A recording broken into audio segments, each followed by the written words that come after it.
आज हम most important GK के नोट्स को याद करेंगे ताकि हमारे आने वाले एग्ज़ाम जैसे कि बिहार एसआई हो, बिहार पुलिस हो या कोई भी एग्ज़ाम हो, बिहार एसएससी हो, तो इन सारे एग्ज़ामों को कवर कर पाएँ। आपको पता ही है कि एग्ज़ाम में एक टॉपिक से तो क्वेश्चन आता नहीं है, एग्जामिनर अलग अलग टॉपिक से कुछ ना कुछ क्वेश्चन देता ही है। तो आज हम हर टॉपिक के कुछ मोस्ट इंपॉर्टेंट जो कि एग्ज़ाम में आते ही हैं उनको मैंने नोट्स के रूप में लिखा है। आज इनको याद करेंगे ताकि आपका एग्ज़ाम अच्छे से क्वालिफाई हो पाए आने वाले एग्ज़ाम। ठीक है, तो चलिए टाइम वेस्ट ना करते हुए शुरू करते हैं। ये जीके जीएस का एक प्रॉपर नोट्स है। ठीक है, इसकी पीडीएफ आपको मिल जाएगी। बने रहें और शुरू से अंत तक देखें। ठीक है, जहाँ प्रॉब्लम हो ज़रूर बताएं। ठीक है, चलिए शुरू करते हैं। सबसे पहले हमारा जो एक टॉपिक रहता है आज एक टॉपिक है जिसका नाम है मेट्रो ट्रेन। ठीक है, तो दो तरह के होते हैं, एक अंडर वाटर ट्रेन और एक मेट्रो ट्रेन। तो अंडर वाटर मेट्रो ट्रेन के बारे में कुछ क्वेश्चंस पूछे जाते हैं कि अंडर वाटर मेट्रो जो है इसका जो परिसंचालन है वो कहाँ हुआ था, तो कोलकाता में हुआ था। यानी इसका जो परिचालन है पहली बार कोलकाता में चलाया गया था और इसका जो उद्घाटन किया गया था नरेंद्र मोदी के द्वारा किया गया था, जो कि भारत के वर्तमान प्रधानमंत्री हैं। और ये किस नदी पर चलाया गया था, तो हुगली नदी पर चलाया गया था। दूसरा क्वेश्चन आपसे पूछ सकता है कि भारत में मेट्रो ट्रेन, ये अंडर वाटर मेट्रो है, ये अलग है, ये मेट्रो ट्रेन है ओनली। तो मेट्रो ट्रेन भारत में जो पहली बार परिसंचालन किया गया था तो 1984 ईस्वी में शुरू किया गया था, प्रारंभ किया गया था। और ये कोलकाता में शुरू किया गया था मेट्रो की। ठीक है, मेट्रो की शुरुआत। दूसरी बात ये कि ये कितने किलोमीटर पहली बार चलाया गया था, तो 3.4 किलोमीटर चलाया गया था। इसका जो मुख्यालय है, मेट्रो ट्रेन का मुख्यालय है, वो कोलकाता में है। अब दूसरा जो टॉपिक है हमारा खेल के क्षेत्र में। ठीक है, तो खेल आपको पता ही है कि खेल के क्षेत्र में जो सर्वोच्च पुरस्कार दिया जाता है वो कौन सा है, मेजर ध्यानचंद्र खेल रत्न पुरस्कार। ये खेल के क्षेत्र में सबसे बड़ा पुरस्कार है। ठीक है, इसकी शुरुआत 1991 ईस्वी में हुई थी। ठीक है, इसका जो पुराना नाम है उसका नाम है राजीव गांधी खेल रत्न पुरस्कार और ये 1991 ईस्वी में शुरू हुई थी। यानी इसी का नया नाम वर्तमान में मेजर ध्यानचंद्र खेल रत्न पुरस्कार है। ठीक है, ये पहली बार जो राजीव गांधी खेल रत्न पुरस्कार दिया गया था ये 1991 ईस्वी में विश्वनाथन आनंद को दिया गया था। विश्वनाथन आनंद को दिया गया था। याद हो गया कि राजीव गांधी खेल रत्न पुरस्कार पहली बार 1991 ईस्वी में किसे दिया गया था, तो विश्वनाथन आनंद को दिया गया था। इसी खेल का नया नाम जो है क्या रखा गया, इसी पुरस्कार का नया नाम मेजर ध्यानचंद्र खेल रत्न पुरस्कार रखा गया। और ये नाम कब नया बदला, तो ये 2021 ईस्वी में ये जो राजीव गांधी खेल रत्न पुरस्कार था इसका नया नाम बदलकर मेजर ध्यानचंद्र खेल रत्न पुरस्कार रखा गया। ये कब रखा गया, तो 2021 ईस्वी में, याद रहेगा आपको। ठीक है, अब देखिए मेजर ध्यानचंद्र खेल रत्न पुरस्कार 2025 में किसको किसको दिया गया। तो अगर हम उसकी बात करें कि किसको किसको दिया गया, तो पहला जो है हमारा उसमें नाम आता है मनु भाकर। आपने सुना होगा मनु भाकर का नाम, और ये निशानेबाजी के खिलाड़ी हैं। दूसरा जी गुकेश, ये शतरंज के खिलाड़ी हैं। और तीसरा जो है प्रवीण कुमार जो ऊंची कूद के खिलाड़ी हैं। और चौथा जो है हरमनप्रीत जो कि हॉकी के खिलाड़ी हैं। जी गुकेश के बारे में आपने जाना होगा कि इन्होंने 7 साल पहले कहा था कि मैं विश्व चैंपियन बनूंगा और इन्होंने ये करके भी दिखाया। ठीक है, चलिए, और इसे खेल से रिलेटेड एक क्वेश्चन पूछा गया है बिहार पुलिस के एग्जाम में कि गोलकीपर प्रदर्शन के लिए जो पुरस्कार दिया जाता है वो कौन सा पुरस्कार दिया जाता है, तो हॉकी इंडिया बलजीत सिंह पुरस्कार दिया जाता है। आपको ये नोट्स याद करने हैं, आपको एग्जाम में इससे रिलेटेड क्वेश्चन मिलेंगे ही मिलेंगे। ठीक है, तो चलिए नेक्स्ट हमारा जो टॉपिक है वो है उपग्रह से रिलेटेड कुछ क्वेश्चंस हैं। जैसे कि आपको एग्जाम में दे दिया जाएगा कि निम्न में से कौन भूस्थायी उपग्रह नहीं है, तो आपको ये रखना पड़ेगा भूस्थायी उपग्रह कौन कौन से हैं। तो पहला जो है हमारा वो जी सेट एक उपग्रह है हमारा भूस्थायी उपग्रह, एडू सेट है, उसके बाद हैम सेट है। ये तीनों के तीनों भूस्थायी उपग्रह हैं। और आपसे एग्जाम में पूछा जाता है कि भूस्थायी उपग्रह कितनी ऊंचाई पर छोड़े जाते हैं, तो आपको याद रखना पड़ेगा 36 किलोमीटर की ऊंचाई पर भूस्थायी उपग्रह छोड़े जाते हैं। ठीक है, और आपसे एक जुगनू से रिलेटेड क्वेश्चन पूछे जाते हैं, तो ये भी एक उपग्रह है लेकिन ये छोटा उपग्रह है। कौन सा उपग्रह है, छोटा। जुगनू भूस्थायी उपग्रह नहीं है। ठीक है, आपको याद रखना है जुगनू एक छोटा उपग्रह है। और ये जो लॉन्च किया जाता है जुगनू उपग्रह सैटेलाइट, ये इसरो द्वारा लॉन्च किया जाता है। और ये किसकी सहायता से लॉन्च किया जाता है, तो आईआईटी कानपुर की सहायता से जुगनू जो उपग्रह है इसको लॉन्च किया जाता है। आपको याद रखना है इतना, क्वेश्चन आपको पूछेगा जुगनू किसकी सहायता से और किसके द्वारा लॉन्च किया जाता है, तो इसरो के द्वारा आईआईटी कानपुर की सहायता से लॉन्च किया जाता है। याद रहेगा जुगनू क्या है, छोटा उपग्रह है। ठीक है, भूस्थायी उपग्रह कितनी ऊंचाई पर छोड़ जाते हैं, तो 36,000 किलोमीटर की ऊंचाई पर छोड़ जाते हैं। आपको पता है, नाम सुना होगा आपने कि डीआरडीओ और इसरो का नाम सुना होगा आपने। ठीक है, तो सबसे पहले हम भारत का रक्षा अनुसंधान, यानी कि भारत में जितने तीनों जो डिफेंस हैं उसके लिए बम बनाना, गाड़ी बनाना या कोई भी नया टेक्नोलॉजी का इस्तेमाल करना जो जमीन से रिलेटेड हो, स्थल से रिलेटेड हो। ठीक है, जो कि डिफेंस तीनों डिफेंस के लिए गन बनाए, बम बनाए या फिर कोई संसाधन बनाए, तो ये बनाने का काम डीआरडीओ का होता है। किसका होता है, डीआरडीओ, इसी को रक्षा अनुसंधान कहते हैं। तो डीआरडीओ की जो स्थापना हुई थी ये 1958 ईस्वी में हुई थी। ठीक है, डीआरडीओ का जो मुख्यालय है वो न्यू दिल्ली में है, आपको याद रखना पड़ेगा। ठीक है, डीआरडीओ का जो परिक्षेपण है यानी कि इसका जो परीक्षण केंद्र है कि अगर मान लीजिए कोई बम या कोई संचार गाड़ी तैयार हो गया डिफेंस के लिए, ठीक है, तो उसका जो परीक्षण करेगा तो वो कहाँ से करेगा, तो उसके लिए एक ही जगह है, एपीजे अब्दुल कलाम द्वीप। ये एपीजे अब्दुल कलाम द्वीप उड़ीसा में पड़ता है। कहाँ पड़ता है? उड़ीसा में। ठीक है, आपको याद रखना पड़ेगा। डीआरडीओ कोई भी संसाधन, बम या गाड़ी सेना के लिए बनाता है, डिफेंस के लिए बनाता है, रक्षा अनुसंधान का कोई भी सामान अगर बनता है तो इसका जो परीक्षण होगा वो एपीजे अब्दुल कलाम द्वीप पे बनेगा। ये एग्जाम में पूछा गया क्वेश्चन है, आपको याद रखना पड़ेगा।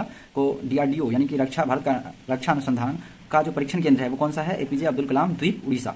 ये कहाँ पर है? उड़ीसा में है, याद रखना पड़ेगा। ठीक है, और डीआरडीओ का जो पुराना नाम है ना, इसका नाम है व्हीलर द्वीप, याद रखना पड़ेगा। डीआरडीओ का पुराना नाम क्या है?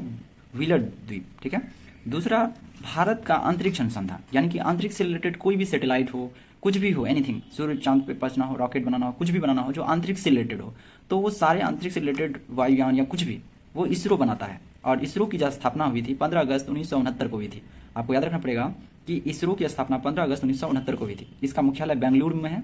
इसका जो परीक्षण, यानी मान लीजिए कोई अंतरिक्ष अनुसंधान तैयार हुआ, ठीक है, कोई रॉकेट सूर्य पे जाएगा या चांद पे जाएगा या मंगल ग्रह पे जाएगा, कोई भी रॉकेट हो, कुछ भी हो जो कि अंतरिक्ष से रिलेटेड हो, तो उसका जो परीक्षण किया जाता है तो वो 3 जगहों से किया जाता है। पहला बेंगलुरु, इसका जो परीक्षण केंद्र है वो पहला है बेंगलुरु। दूसरा है यूथुकोंडी। यूथुकोंडी कहाँ पर है? तमिलनाडु में है, पता है। उसके बाद तीसरा जो है हरिकोटा, जो कि आंध्र प्रदेश में है, याद रखना पड़ेगा। ठीक है, हमारा जो मंगलयान या कोई भी जो लॉन्च होता है तो मैक्सिमम हरिकोटा से ही लॉन्च होता है, तो याद रखना पड़ेगा। हरिकोटा कहाँ पर है? आंध्र प्रदेश में है। कहाँ पर है? आंध्र प्रदेश में, याद रहेगा। हरिकोटा कहाँ पर है? आंध्र प्रदेश। यूथुकोटा कोंडी कहाँ पर है? तमिलनाडु में है। ठीक है, तो ये हो गया हमारा डीआरडीओ और इसरो से रिलेटेड कुछ क्वेश्चन जो कि एग्जाम में पूछे जाते हैं। ठीक है, पता चल गया। यानी सेना के लिए या रक्षा के उद्देश्य से जो भी संसाधन या जो भी चीज़ बनाएगा वो डीआरडीओ बनाएगा। आपको याद रखना पड़ेगा, डीआरडीओ का मुख्यालय न्यू दिल्ली में है। दूसरा, अंतरिक्ष से रिलेटेड कोई भी अंतरिक्ष यान हो या कुछ भी बनाए तो इसरो बनाएगा, और इसकी स्थापना 15 अगस्त 1969 को हुई थी। और दूसरी बात, इसका मुख्यालय बेंगलुरु में है। कहाँ पर है? बेंगलुरु। इसके जो परीक्षण होता है 3 केंद्र है इसके लिए, बेंगलुरु, यूथुकोंडी जो तमिलनाडु में है, हरिकोटा, श्रीहरिकोटा जो आंध्र प्रदेश में है। और इसके लिए एक ही है परीक्षण केंद्र, एपीजे अब्दुल कलाम द्वीप, उड़ीसा। इसका पूरा नाम व्हीलर द्वीप है। ठीक है, अब नेक्स्ट टॉपिक पे बढ़ते हैं, त्यौहार। त्यौहार से रिलेटेड कुछ क्वेश्चन एग्जाम में अक्सर देखने को मिलते ही हैं। तो पहला जो है वो है बिहार से। हम समझते हैं कि बिहार में कुछ जो बिहार पुलिस के एग्जाम में पूछा गया था, सामा चकेवा। सामा चकेवा जो त्यौहार है बिहार में, जो प्रसिद्ध त्यौहार है सामा चकेवा, ये किस को डेडिकेटेड है? तो ये भाई बहन के लिए त्यौहार मनाया जाता है। आपको याद रखना पड़ेगा, ये पूछा गया क्वेश्चन है। दूसरा, जाट जाटिन किस राज्य का एक पर्व है? तो बिहार का है। नटका कौन से राज्य का पर्व है? तो आपको याद रखना पड़ेगा, बिहार का है। तो बिहार में बिहार से रिलेटेड 3 तरह के ये पूछे जाते थे त्यौहार। पहला सामा चकेवा, जाट जाटिन और नटवा, ये बिहार में प्रसिद्ध है। दूसरा, उत्तराखंड यानी फूलदेह जो त्यौहार है, फूलदेह त्यौहार, ये उत्तराखंड में मनाया जाता है। काला घोड़ा जो त्यौहार है ये महाराष्ट्र में मनाया जाता है। पूर्णो देही त्यौहार ये कोलकाता में मनाया जाता है। उसके बाद अगला जो है, चलिए अब हम नेक्स्ट बात करते हैं कि चिली और मांडू त्यौहार जो है ये मध्य प्रदेश में मनाया जाता है। ठीक है, एमपी यानी मध्य प्रदेश। दूसरा है अम्बुबाची मेला जो है त्यौहार, मेला या त्यौहार, ये किस राज्य में मनाया जाता है? तो ये असम में मनाया जाता है। एग्जाम में पूछा जाता है ये त्यौहार। दूसरा है खजुराहो त्यौहार, किस राज्य में मनाया जाता है? ये भी मध्य प्रदेश में मनाया जाता है, एमपी में। और अगला जो है हमारा वो सिग्मो त्यौहार। सिग्मो त्यौहार गोवा में मनाया जाता है। आपको याद रखना पड़ेगा, सिग्मो त्यौहार कहाँ मनाया जाता है? गोवा में। देखते हैं नेक्स्ट हमारा अगला जो टॉपिक है उसका नाम है ताजमहल। ठीक है, तो सबसे पहले आपको एग्जाम में पूछा गया क्वेश्चन है कि ताजमहल का वास्तुकार कौन है? तो आपको याद रखना पड़ेगा, ताजमहल का जो वास्तुकार थे उनका नाम था उस्ताद अहमद लाहौरी। क्या नाम था? यानी कि ताजमहल के जो वास्तुकार थे उनका नाम क्या था? उस्ताद अहमद लाहौरी। दूसरी बात, ताजमहल का जो निर्माण है वो शाहजहां ने किया था। सभी को पता है ताजमहल का निर्माण शाहजहां ने किया था। तो अब ये बात है कि शाहजहां ने भारत में बहुत सारी इमारतें बनाई है। ठीक है, तो शाहजहां द्वारा भारत में बनाई गई इमारत, तो उसको याद रखने का ट्रिक है देता जा मौला। आपको ये ट्रिक याद रखना है और इससे पता चल जाएगा कि शाहजहां ने भारत में कौन कौन से इमारतें बनाई है। तो सबसे पहले देता जा, दे से हो गया तुम्हारा आपका दीवान ए खास, और एक और दीवान ए आम। दीवान ए खास और दीवान ए आम ये दोनों शाहजहां के द्वारा बनाया गया इमारत है। दूसरा ता से ताजमहल। ताजमहल किसके द्वारा बनाया गया है? शाहजहां के द्वारा। अगला जो है हमारा वो है जा से जामा मस्जिद है ना, दुनिया का सबसे बड़ा जो मस्जिद है, भारत का सबसे बड़ा मस्जिद वो जामा मस्जिद है। और ये जामा मस्जिद किसने बनाया था? शाहजहां ने बनाया था। उसके बाद मो से हो गया मोती मस्जिद। मोती मस्जिद किसके द्वारा बनाया गया था? शाहजहां के द्वारा। अगला जो हमारा वो है लाल किला। लाल किला किसके द्वारा बनाया गया था? तो ये भी हमारे शाहजहां के द्वारा बनाया गया था। ठीक है, तो आपको याद रखना है कि शाहजहां ने भारत में कौन कौन सी इमारतें बनाई हैं। तो पहला देता जा मौला से याद रखना है, दे से हो गया दीवाने खास दीवाने आम, ता से हो गया ताजमहल, जा से हो गया जामा मस्जिद, मो से हो गया मोती मस्जिद और ला से हो गया लाल किला।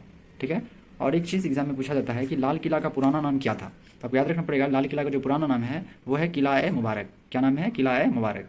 तो ये थे शाहजहां से रिलेटेड कुछ क्वेश्चंस आपको याद रखने हैं। ठीक है, लाल किला का पुराना नाम किला ए मुबारक, किला ए मुबारक। ठीक है, चलिए नेक्स्ट बात करते हैं। आपको ये ट्रिक याद रखना है, देता जमाला। ठीक है, आपको सारे याद हो जाएंगे।